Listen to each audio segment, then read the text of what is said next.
It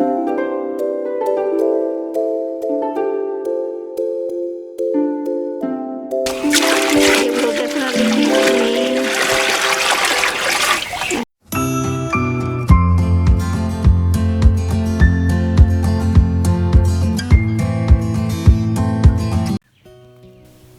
My comfrey. One of my favorite plants in my garden is my comfrey. I have BOCKING 14. That's the type of comfrey that I have, and one of the most useful and beneficial plants that I have in my garden. As a matter of fact, I love it. Some people hate it because it spreads everywhere, but you can control it. With just a little bit of care, you can control it. It can be used as medicine, or also use it like I use it, which is a companion plant to my garden. Take a look at my plants. You see how dark green they are? That's because of the comfrey. All my trees have comfrey at the foot of the plant, and even the ones that are not fruit trees have comfrey as well. The comfrey acts like a dynamic accumulator, and with its root system that can go as deep as 8 to 10 feet, and it extracts the nutrients that from deep down in the earth as nitrogen, and it stores it on its leaves. I use it as a chop and drop because the leaves have all that nitrogen, and I just drop the leaves underneath the rest of the plants all over my garden. I also use it as I'm going to use it right now, as I'm showing you right now, which will be as comfrey tea.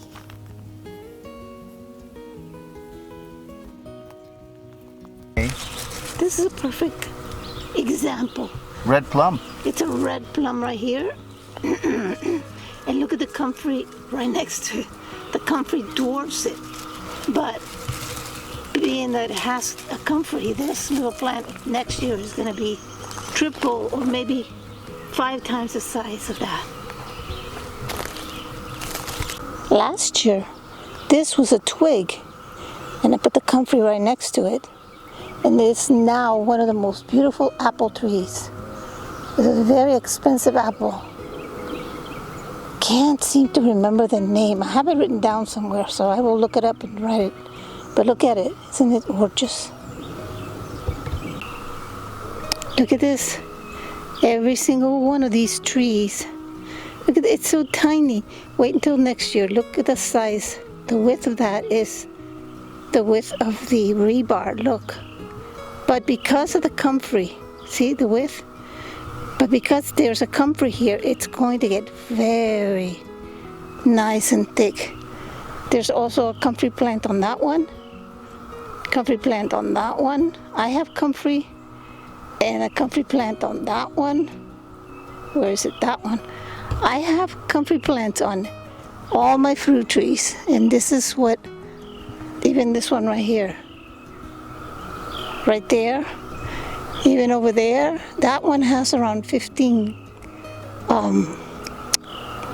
what are they, pairs.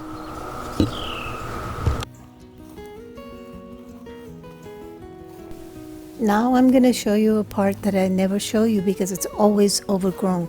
We left it overgrown on purpose, but this year we decided to bush hog the whole thing, and we've kept it bush hogged or mowed, some part of it anyway. It's about 2.5 acres. It's on the other side of my garden. You never see it. Behind where you saw all those trees, you saw grass. In that part you also never see it. So I have a lot of fruit trees that I never mentioned, but I want to put more fruit trees all along these 2 acres. The major trees you see here are all nut trees, all different kinds of nuts. My nut trees range from about 40 to 100 feet tall, but there's plenty of ground to plant more fruit trees, and that's what I want to do. You can get these 5-gallon buckets from any Chinese restaurant for free if you ask for them.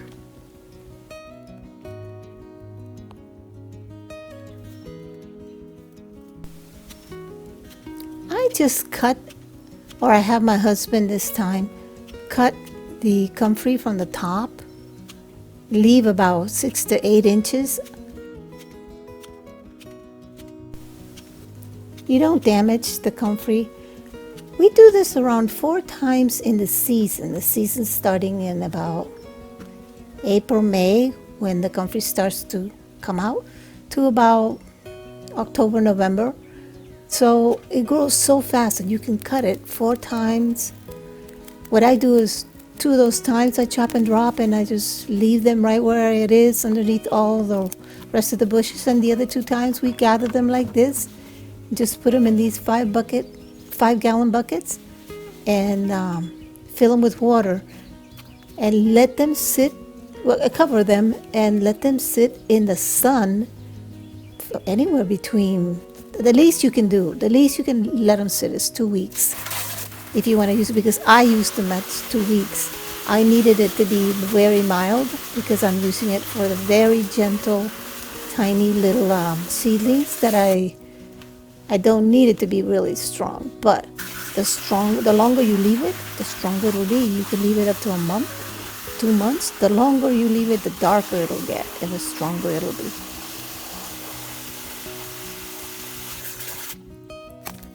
Here we are. These 2 buckets here have comfrey. And this one, particularly right here, and I'm going to zoom in so you can see, was done just recently. Still, you could say cooking. It's about a week old. So you go ahead and, I don't know, stir it around a little bit, put the top on and put it in a hot place. Right now it's overcast, so there's no sun.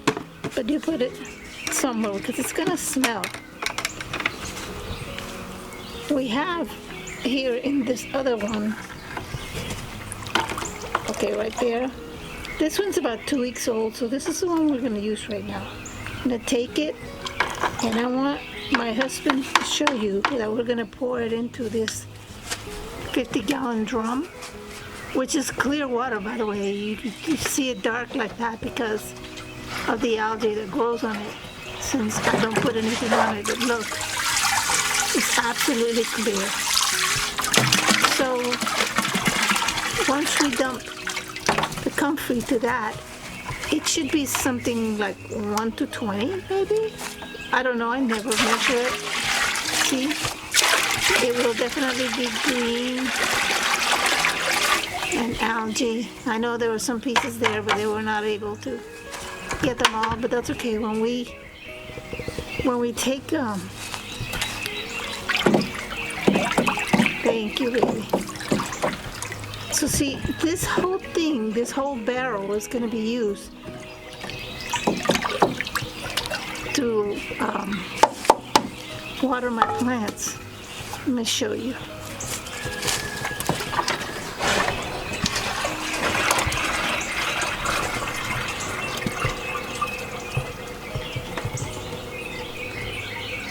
So he fills it all the way up. There. Now we're gonna go in.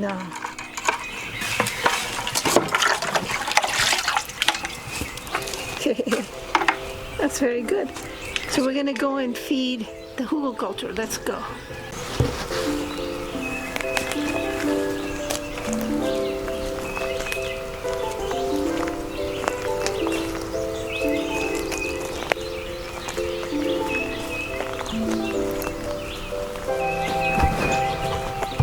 This right here are my bush beans.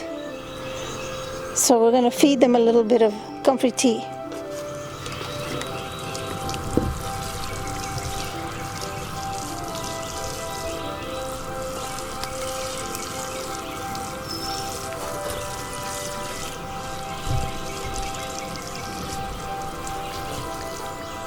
And also the hugel is going to take a lot of comfrey tea. They're a little bit yellow, so once we put the comfrey tea in, they should turn deep, gorgeous, dark green. Hope you enjoyed it. Thanks for watching. See you in the next one. Bye-bye. And as always, hit the bell, like, share, and subscribe.